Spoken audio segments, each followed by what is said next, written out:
समाज को लोग केवटा मलावा कर करके सीधे मुंह बात नहीं करना पसंद करते थे, आज उन्हें निषाद जी कह करके संबोधित करते हैं। कोई थाना, कोई चौकी, कोई कोर्ट कचहरी हो उत्तर प्रदेश का, कोई बातें से नहीं। मैं कहता हूं कि चैलेंज करता हूं, किसी के ऊपर कोई तकलीफ होती हो तो याद करें ना निषाद पार्टी उठाते हैं। निषाद क्या बात है दोस्तों, हमारे फेसबुक पेज हम सब की बात में आप सब लोग का स्वागत है। मैं उत्तर प्रदेश के गोरखपुर में हूं, निषाद पार्टी केंद्रीय कार्यालय पे। मेरे साथ में इस समय निषाद पार्टी के प्रदेश अध्यक्ष हैं।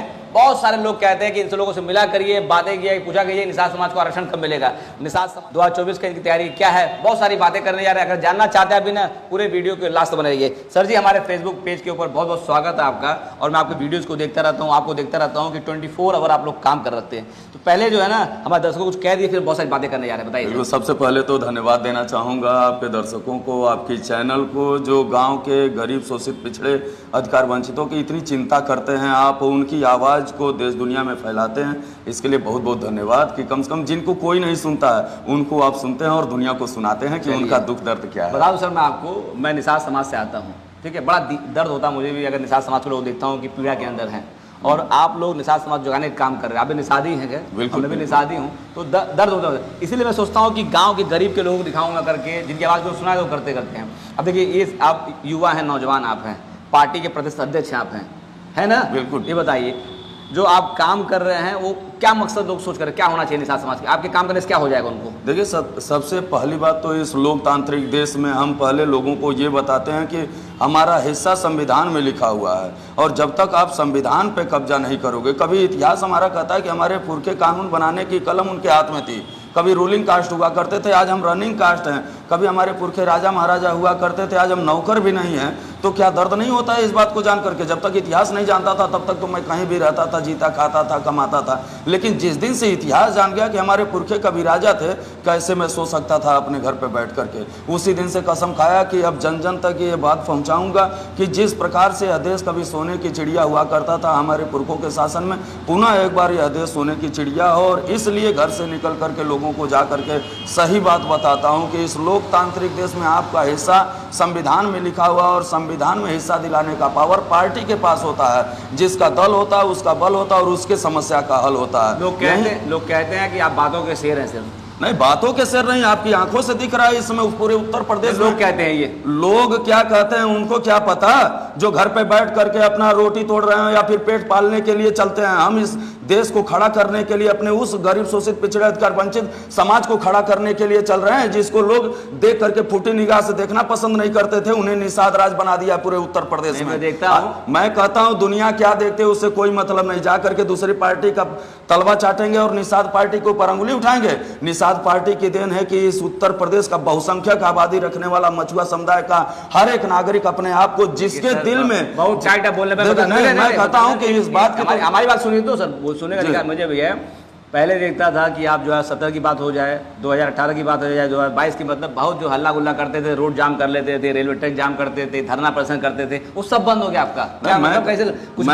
मैं कहता हूँ कि अच्छा एक बात बताओ, आप हिस्सेदारी कौन दे सकता है? सत्ता दे सकती है। हाँ, दे सकती है। मैं जा करके गांव में लोगों को क्यों जगा रहा हूं कि इस दुनिया में शक्ति की पूजा होती है। आप शक्तिशाली बने रहोगे तभी जा करके आपको हक और हिस्सा मिलेगा। कमजोर बन करके रहोगे तो लात खाओगे। हम 70 साल से कमजोर रहे तो लात खाते रहे। आज सौभाग्य है हम लोगों का कि निषाद पार्टी के बैनर तले आज अपने समाज को जगा रहे हैं। जिस समाज को लोग केवटा मलावा कर करके सीधे मुंह बात नहीं करना पसंद करते थे, आज उन्हें निषाद जी कह करके संबोधित करते हैं। कोई थाना, कोई चौकी, कोई कोर्ट कचहरी हो उत्तर प्रदेश का, कोई बातें से नहीं। मैं कहता हूं कि चैलेंज करता हूं, किसी के ऊपर कोई तकलीफ होती हो तो याद करें ना निषाद पार्टी उठाते हैं। निषाद क्या बात करते हैं? अगर फोन उठता नहीं है तो कॉल बैक होता है। मैं जाकर के गांव में अगर किसी से बात कर रहा हूं, उस समय किसी का फोन आएगा तो बिल्कुल नहीं उठाऊंगा, क्योंकि मेरे लिए वो व्यक्ति महत्वपूर्ण होता है जो मेरे सामने मुझे सुन रहा है, और उसके बाद वह भी व्यक्ति महत्वपूर्ण है जो मुझे याद किया। मैं कॉल बैक करता हूं उन्हें जाकर के, चाहे 12 बजे रात को कॉल बैक करता हूँ, 1 बजे रात को कॉल बैक करता हूँ, जब फ्री होता हूँ उसके बाद कॉल बैक करता हूँ। गाड़ी में बैठते ही कॉल बैक करता हूँ, या फिर फ्री होकर के जब नाश्ता पानी करने का समय होता तब मैं कॉल बैक करता हूँ। लेकिन कोई ऐसा व्यक्ति नहीं कह सकता है कि निषाद पार्टी का कोई भी पदाधिकारी, खासतौर पर प्रदेश अध्यक्ष हुए, राष्ट्रीय अध्यक्ष हुए, प्रांतीय अध्यक्ष लोग हुए, हमारे जिला अध्यक्ष हुए, कि उनकी बात नहीं सुनते हैं। ये तो उस प्रकार के लोग हैं जो खाते कहीं और का है, गाते कहीं और का है, चाहते हैं उम्मीद कि निषाद पार्टी सब कुछ हमें दे दे, और जब झंडा उठाने की बात आती है तो सपा बसपा कांग्रेस याद आती है। ऐसे लोग तो लांछन लगाएंगे ही लगाएंगे, जिनके दिल में कुछ और है, दिमाग में कुछ और है। रणधीर जी, आपके टोन में देख रहा हूं मैं, आप सपा का नाम ले रहे हैं, आप बसपा का नाम ले रहे हैं, आप कांग्रेस का नाम ले रहे हैं, भाजपा का नाम नहीं ले रहे हैं। पहले आप भाजपा का नाम लेते थे, पहले लेते थे? नहीं, बिल्कुल लेते थे। आज देख लीजिए, आज जब हम जानते नहीं थे, क्योंकि मुझे पता है सत्ता सब कुछ देती है। आज मैं सत्ता के साथ हूं, अगर विपक्ष में होता तो शायद हमारे लोगों के ऊपर जो अत्याचार आज बंद हुआ है, या फिर मैं जिस प्रकार से उनको न्याय दिला पाता हूं, ऐसा नहीं दिला पाता। आज भाजपा के साथ हैं तो आज पूरे उत्तर प्रदेश में कहीं भी किसी भी प्रकार की कोई समस्या होती है तो चाहे वो जिलाधिकारी हो, चाहे एसपी हो, चाहे एसएसपी हो, चाहे तहसीलदार हो, एसडीएम हो, कोई भी अधिकारी हो, तुरंत हमारी बात को सुनता है, संज्ञान में लेता है। और इसके लिए उनके बड़े नेताओं ने भी आदेश कर रखा है कि जिस प्रकार से भारतीय जनता पार्टी के पदाधिकारियों का सम्मान होता है, उसी प्रकार से निषाद पार्टी के पदाधिकारियों का सम्मान हो। और मैंने आपसे पहले ही कह दिया है कि मैं उनसे उतना ही उम्मीद करता हूं जितना भारतीय जनता पार्टी से, कि जितना वो कर रहे हैं, क्योंकि मैं जानता हूं कि इस दुनिया का सबसे बड़ा सत्य है कि गरीब आदमी, कमजोर आदमी मांगते मांगते मर जाए, उससे जूता लात भीख के सिवाय कुछ नहीं मिलता। और ताकतवर आदमी के ला के खड़ा भर हो जाए, दुनिया झुक के सलाम करने लग जाती है। तो मैं ताकतवर बनाने चला हूं अपने समाज को। मैं भाजपा से मांग नहीं रहा हूं, बल्कि उस लेवल पे अपने समाज को खड़ा करना चाहता हूं कि यही भारतीय जनता पार्टी खुद ही ला करके आपका हिस्सा आपके दरवाजे पे दे दे। जिस प्रकार से आज मान सम्मान स्वाभिमान पहुंचा रहे हैं, उसी प्रकार से हमारा हक और हिस्सा भी हमारे लोग कहते हैं ये हैं कि भारतीय जनता पार्टी आरक्षण विरोधी है। क्या लगता है प्रदेश अध्यक्ष निषाद पार्टी के आप हैं, आपको लगता है ऐसा है? नहीं, ये बिल्कुल गलत है, क्योंकि उनको तो रोटी सेकना है, राजनीतिक रोटी सेक, जो भी कहते हैं, देखिए अच्छा। जो भी कहते हैं वो जाहिर सी बात है कि केवल समाज को गुमराह करने का। 70 साल से उन्होंने सपा की सरकार बनवाया, बसपा की बनवाया, कांग्रेस की बनवाया, उनकी 4-4 बार 5-5 बार। हम कहते हैं सपा बसपा के सहयोग से केंद्र में कांग्रेस की सरकार रही है, लेकिन क्या कभी आरक्षण के मुद्दे की आवाज उठाई है? 17 जातियों की बात करते हैं हम, संविधान की बात करते हैं हम, अपने संविधान में लिखे हुए मझवार, गौड़, तुरैया, खरवार, बेलदार, खरोट, कोली की बात करते हैं, ओ केवट बिन मल्लाह की बात करते हैं। मतलब अगर आप संविधान से अलग हट करके रखोगे तो कैसे आपका हिस्सा मिलेगा? संविधान की किताब में लिखा हुआ जो हमारा अनुसूचित जात की सूची में नाम है, उसे हमने पूरी दुनिया में पब्लिश कर दिया। अगर वो गलत होता तो बोलते ना। मिला के समझे कि आपके योगदान से निषाद समाज को आरक्षण मिल जाएगा? बिल्कुल मिलेगा, 100% मिलेगा। पूरी दुनिया एक तरफ खड़ी हो जाए, फिर भी निषाद पार्टी प्रतिबद्ध है अपने समाज का हक हिस्सा दिलाने के लिए, और उसे दिला करके रहेगी, चाहे कैसे भी दिलाए, इनके प्रक्रिया दिलाए। इसीलिए दिन रात 24 घंटे हमारे जैसे हजारों कार्यकर्ता दिन रात 24 घंटे जाकर के गांव में रहते हैं, गांव में खाते हैं, मड़ैया में सोते हैं, अपने उस परिवार को नहीं देखते कि उनका परिवार इस समय कितनी तकलीफ में है, क्या कर रहा है, क्या नहीं कर रहा है, इस बारे में कुछ नहीं सोचते। हम बहुत समझ आपके बारे में करके, आप युवा एकदम है दिख रहा है। मैं जानना चाहता हूँ कि बहुत सारे लोग जो है स्टेटमेंट आता रहा जानना चाहते हैं, तो आपके बारे में थोड़ा हम जानना चाहते हैं। जैसे निषाद पार्टी के प्रदेश अध्यक्ष हैं, कितने दिन से इस पार्टी के साथ जुड़े हुए हैं, अपने व्यक्तिगत बात बनाए, लोग जान जाए कि निषाद पार्टी के प्रदेश अध्यक्ष युवा हैं, कितना एज आपका है? अभी 36 ईयर 36 और एक पार्टी के प्रदेश अध्यक्ष है। ठीक है भैया, ये बता रहा हूँ, जान जाइए। ये बताइए कि पॉलिटिक्स निषाद पार्टी जुड़े हुए कितना दिन हो गया? क्या निषाद पार्टी ज्वाइन करते ही प्रदेश अध्यक्ष बन गए थे? आप बन गए थे? नहीं, ऐसी बात नहीं है। जब पूरा स्टेट बताइए, कैसे कैसे क्या हुआ, कैसे आपने ज्वाइन किया, कैसे क्या हुआ, बताइए थोड़ा सा, रिकॉल करिए। मैं कभी मुंबई में रहता था। अच्छा, मुंबई रहते थे? स्टॉक मार्केट में मैनेजर था। स्टॉक मार्केट में तो सट्टा वाला गेम होता है, BSc NSE वाला, हमारे लोग वही समझते हैं। ठीक है, तो उसमें मैनेजर था और अपना काम अच्छा खासा चलता था। बॉलीवुड में भी थोड़ी मोड़ी एक्टिंग करता था, हमारे सीरियल्स में भी आ चुके हैं कुछ थोड़े मोड़े रोल, और एल्बम भी कर चुका हूँ। एक बार की बात है कि मैं अपने एल्बम की लॉन्चिंग के लिए, क्योंकि हमारे इसी गोरखपुर के रहने वाले, मुंबई रहते थे पहले? मुंबई में ही रहता था। तो हमारे श्रीवास्तव जी उनकी एक प्रोडक्शन कंपनी खोले थे, और उसमें उन्होंने कहा कि आप अगर आ जाते तो थोड़ा सा हमें कुछ और रिस्पांस मिल जाता। तो मैंने उसमें एक्टिंग किया था उस एल्बम में, और फिर उसकी लॉन्चिंग के लिए गोरखपुर आया था। उसी दौरान हमारे भैया के पास एक देवमणि निषाद जी, जानते होंगे उन्हें? हमने सब जानते हैं इनके बड़े भैया देवमणि निषाद जी, दाढ़ी उड़ी रखे हुए हैं, निषाद पार्टी के।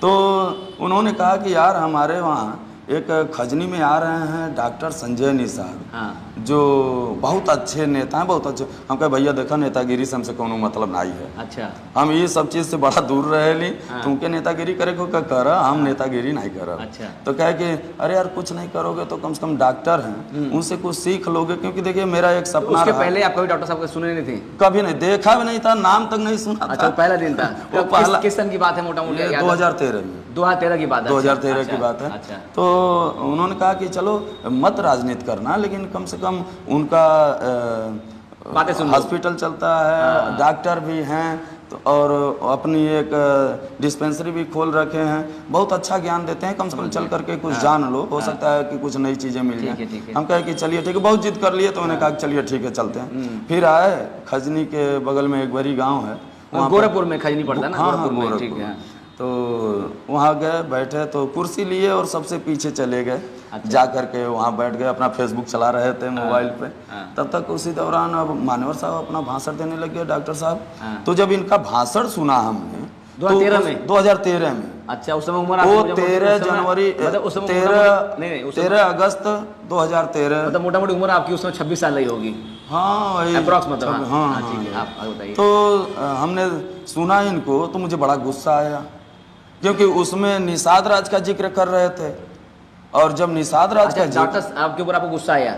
डॉक्टर साहब के ऊपर हमें गुस्सा आया अच्छा, कि ये निषाद राज के बारे में बात कर रहे हैं। हाँ, और साला पूरी दुनिया हमें कहती है कि तुम हिंदू मुस्लिम हिंदू में अच्छा, नीच हाँ, हो, हाँ। शूद्र में हो, ये है वो है। ठीक तो है। मानसिक रूप से एक तरह से वो था हाँ। कि हम, तो हमें ये लगा कि अगर हम राजा की खानदान है, राजा के खून खानदान है, तो नीच कैसे हो सकते हैं। तो तुरंत आकर के मैंने रोक दिया डॉक्टर साहब को। उस समय 2013 में? उस समय मैंने गुस्से में आकर के कहा था हाँ, कि डॉक्टर साहब हाँ, जो भी नेतागिरी करना है सब करिए, हमें कोई फर्क नहीं पड़ता, लेकिन झूठ बोल करके हम जैसे नौजवानों को आप गुमराह मत करिए। अच्छा, तो उन्होंने कहा झूठ क्या है। हमने कहा कि क्यों आपने कह दिया कि निषाद राज का किला है, हाँ। हमारे पुरखे राजा थे, हाँ, ये झूठ नहीं है तो क्या है। हाँ, उन्होंने कहा कि कहाँ के हैं आप। हाँ। हम कहे इससे मतलब नहीं है, हाँ। पहले आप ये बताइए कि ऐसा झूठ क्यों बोला आपने। तो उन्होंने कहा कि अगर देखना चाहते हैं तो हमारे साथ चलिए। मैंने कहा कि कब चलना है ये हमें बताइए। अच्छा। कहे कि 29, 30, 31 अगस्त 3 दिन का ट्रेनिंग प्रोग्राम लगा हुआ है उसी निषाद राज के किले पर, इलाहाबाद में जो है। इलाहाबाद में, अच्छा। श्रृंगवेरपुर धाम में। अच्छा। चलिए वहां पर। हाँ। मैंने अपने भांजे को तुरंत फोन किया, गोरखपुर में रहता था। हमने कहा कि मेरा टिकट कैंसिल करा, 16 अगस्त को मेरा टिकट था वापसी मुंबई जाने का। अच्छा, टिकट कैंसिल करा दिया और हमने कहा कि मैं चलूंगा उस जगह पर, किला क्योंकि जाए। पहली बार किसी ने मेरे दिमाग में ये डाला कि हम राजवंशी खानदान के लोग हैं, और अभी तक हम अपने आप को नीच समझ करके जी रहे थे। वही तो है क्या? कैसे वही देख करके मुझ टाइट किए मैं क्या आज के डेट में? नहीं देख रहा हूँ मुझे, ये हाँ। चीजें तो मुझ तो बाद में आई। अच्छा, राजवंशी आप समझना स्टार्ट कर दिया आपको? राजवंशी आप समझना उसके- start नहीं कर वो दिया। तो अच्छा। बाद में हुआ। हाँ। तो गया हम्म, श्रृंगवेरपुर धाम में, बस यहाँ से गए, ढेर सारे लोग गए, उनमें मैं भी शामिल हुआ। वाकई जब जा करके वहाँ पर देखा अपने उस किले को, हम्म, तो शायद वह शब्दों से बयां नहीं कर सकता कि मुझे क्या फील हुआ होगा। कलेजा फट सा गया, ऐसा लगा। एक मिनट रुके। बहुत सारे लोग उस किले के बारे में जानते भी नहीं होंगे। निषाद राज का किला इलाहाबाद से लखनऊ वाले रोड पे हाँ। 33 किलोमीटर जब आप आएंगे इलाहाबाद से, हाँ। तो एक बोर्ड लगा हुआ है, बहुत बड़ा बोर्ड, श्रृंगवेरपुर धाम। अच्छा, वहां जा करके एक बार देखेंगे तो 4x4 का बोर्ड लगा हुआ है, भारत सरकार की मोहर लगी हुई है। क्या से 2000 साल पहले राम यहाँ आए थे, तब यह निषाद राज का किला अपने पूरे चरमोत्कर्ष पर था। वाल्मीकि कृत रामायण के तथ्य के आधार पर इस देश की उस समय की तत्कालीन प्रधानमंत्री श्रीमती इंदिरा गांधी जी ने खुदाई करवाया था 1977 से लेकर 1981 तक।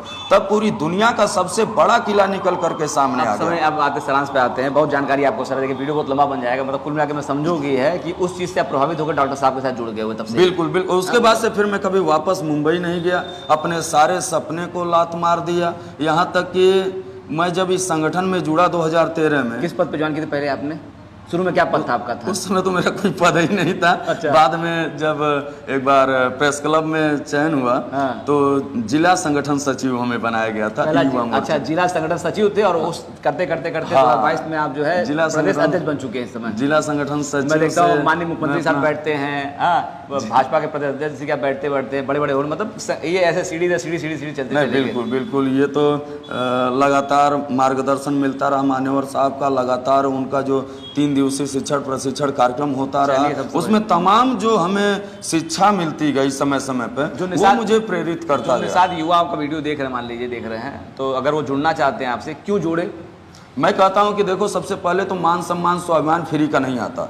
हाँ। इसके लिए श्रम, हुनर और पैसा तीनों खर्च करना पड़ता है। हाँ। अगर चाहते हो कि सीना तान के जीना चाहते हो, इस लोकतांत्रिक देश में अपना हक और हिस्सा लेना, तो आपकी भी अपनी पार्टी होनी चाहिए। क्योंकि चर्चिल ने लिखा इंग्लैंड के प्रधानमंत्री अबाउट द पॉलिटिक्स में, every problem solve by political party in the democracy. मेरी आंखों के सामने जब किसी निषाद के बेटे को कोई, चाहे अधिकारी कर्मचारी हो, पुलिस दरोगा हो या फिर गांव का कोई दबंग, अगर गाली देता था तो कलेजा फटने लग जाता था। आज मुझे गर्व होता है कि आज अपने समाज को खड़ा करके उस लेवल पे पहुंचा चुका हूं कि आज वही पुलिस दरोगा जो कभी रे कह करके, कभी माँ बहन की गाली दिया करते थे, आज निषाद जी कह करके बैठाते हैं, उन्हें सम्मान दिलाते हैं। इससे बड़ा सम्मान इसीलिए जुड़ना चाहिए उनको। बिल्कुल जुड़ना चाहिए, क्योंकि मैंने एक चीज पहले कह दिया कि मान सम्मान स्वाभिमान फ्री का नहीं मिलता है। और अगर मान सम्मान स्वाभिमान आपके पास में आ गया तो आपका हक हिस्सा दुनिया की कोई ताकत रोक नहीं पाएगी। और आपका हक हिस्सा दिलाने के लिए ही निर्बल इंडियन शोषित हमारा आमदल निषाद पार्टी का गठन हुआ है। और वो निषाद पार्टी जो गांव के गरीब, शोषित, पिछड़े, अधिकार वंचितों के ऊपर हो रहे अत्याचार के लिए दिन रात 24 घंटे लगातार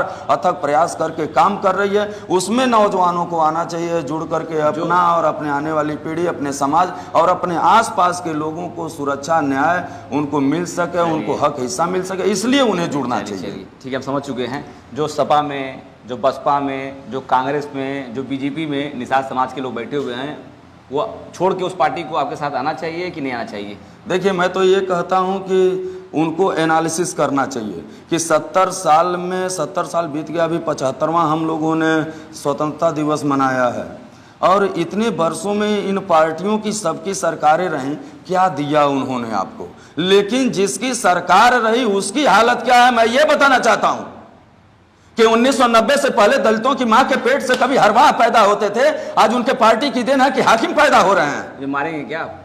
नहीं, मैं बताना चाह रहा हूं आपको यह बात कि जिन यादव भाइयों की मां के पेट से कभी चरवाहे पैदा होते थे, आज उनकी मां के पेट से डीएम कलेक्टर पैदा हो रहे हैं। और जिनकी मां के पेट से कभी राजा महाराजा पैदा होते थे, आज वो नौकर भी नहीं रह गए। क्या इतना अभी तक समझ में नहीं आया? इतना हमारे पास दिमाग नहीं है। ये जानना चाहिए हर उस शख्स को, हर उस नागरिक को, हर उस नौजवान को कि कैसे इनकी सरकार बनते ही इनका हक और हिस्सा मिल जाता है और हम आज बेकार हो जाते हैं। क्या बिना हमारे वोट के किसी की सरकार बन सकती है? क्या 18% आबादी अकेले मछुआरों की 160 विधानसभा ऐसी है, अकेले दम पे जीत सकते हैं? उत्तर प्रदेश में 18% आबादी, उत्तर प्रदेश में 18% आबादी है, 160 सीट हम अपने दम पे जीत सकते हैं। मैं तो बताना चाहता हूं कि एक सिंगल सीट जीतने का मुद्दा नहीं है जिन दलित भाइयों के पास पूरे उत्तर प्रदेश में। वो एक बार नहीं 4-4 बार सरकार बना करके और अपने उस समाज को जो सबसे निचले पायदान पे जी रहा था, आज शेर की तरह दहाड़ रहा है। और शर्म नहीं आती? कम से कम अब से आकर के अपनी पार्टी को मजबूत करो, अपना हक और हिस्सा लो। और जो मान सम्मान स्वाभिमान हमारा खो गया है, जो हमारे पुरखे कभी इज्जत की जिंदगी जीते थे, राजा महाराजा थे, फिर से एक बार राजपाट अपना ले करके और दुनिया में फिर से वही ममता, समता, स्वतंत्रता, न्याय, बंधुत्व के तहत आप कायम एक अंतिम सवाल आपको मैं पूछ लेता हूँ। आप निषाद पार्टी प्रदेश अध्यक्ष हैं, क्या आप चाहते हैं कि आपके राष्ट्रीय अध्यक्ष मुख्यमंत्री बने? मैं सवाल लेके क्या है, मैं उन्हें मुख्यमंत्री ही नहीं प्रधानमंत्री बनाने के लिए काम करता हूं। अच्छा। और सच्चाई यही है कि हम उन्हें डॉक्टर संजय कुमार निषाद नहीं, बल्कि एक तरह से महाराजा गुहिराज निषाद का दूसरा अवतार समझते हैं। क्योंकि जो उनके पास ज्ञान है, अगर वो ज्ञान दिया होता किसी और ने, तो मुझे आज आपसे बात करने की ज़रूरत नहीं पड़ती। मेरे पिताजी पहले वो कर चुके होते। मैं धन्यवाद देना चाहता हूँ अपने पुरखों को जिनको ये अवसर नहीं मिला और हमें मिला। हम दिन रात 24 घंटे चल रहे हैं। तो मैं तो चाहता ही हूँ कि इतना अथक प्रयास, जैसे इस समय हम लोग जा कर के गाँव में कैंप कर रहे हैं, ब्लॉक का गठन कर रहे हैं, तो इसलिए नहीं कर रहे हैं कि जा कर के क्यों समाज को खड़ा कर दें, बल्कि इसलिए कर रहे हैं कि आने वाला समय वो हो जाए जब बिना हमारी मर्जी के न किसी की सरकार बने न बिगड़े और लोगों की मजबूरी हो जाए कि डॉक्टर संजय कुमार निषाद को मुख्यमंत्री बना दें। चलिए सर, बहुत बहुत धन्यवाद आपका। हमारे चैनल पे, हमारे पेज के ऊपर आए हुए हैं बहुत सारे लोग, आपको जान जाएंगे आज के बाद में रविंद्र निषाद है, क्योंकि हमारे व्यूवर जो है बता दें आपको, आप सभी को पूरे इंडिया से सर ना मैक्सिमम निषाद समाज के व्यूवर हमारे हैं, फॉलोवर हमारे हैं, वही आपको पसंद करेंगे। ठीक है? नहीं बिल्कुल धन्यवाद, मैं सबको धन्यवाद देना चाहता हूँ कि ठीक कम है से सर। कम इतने हाँ, बड़े- हमारी बातों से आपको कुछ बुरा लगा उसको माफ करिए उसके नहीं ये तो हमें अच्छा लगा कि कम से कम आप गांव के उन नौजवानों के अंदर प्रेरणा देने का काम कर रहे हैं जो अभी तक सही बात जानते नहीं हैं, और जो जानते हैं वो कुछ लालच में पड़ करके इधर उधर अपना एक जीवन- चाहेंगे, अपना नंबर देना चाहेंगे क्या? बिल्कुल। हाँ, क्यों देखिए हमारे पेज के ऊपर ना पूरे इंडिया के लोग हैं, आपका फोन ज्यादा आएगा, फिर मत कहिएगा ज्यादा फोन क्यों आ रहा है। नहीं मैं तो अभी भी देख लीजिए मेरा मोबाइल वहाँ है, घंटी तो बज इसे रही है। फोन नंबर दीजिएगा तो फोन उठाइएगा भी। हाँ, बिल्कुल, नंबर- बिल्कुल। भैया नंबर नोट कर ले, इसको नोट मेरा करना। मोबाइल नंबर है 8273099292। दोबारा रिपीट कर दीजिए। एक बार पुनः मैं बता दूं, 8273099292। ठीक है सर, धन्यवाद सर हमारे फेसबुक Okay. पेज के ऊपर। Thank you. वीडियो पसंद आए तो लाइक करिए, कमेंट उसमें कमेंट करिए, बताइए आपके लिए क्या चाहिए, वीडियो को शेयर करिए। दुनिया बहुत सारे लोग जानना चाहते हैं निषाद समाज के लोग क्या कर रहे हैं। चलिए आप सबको नमस्ते दोस्तों।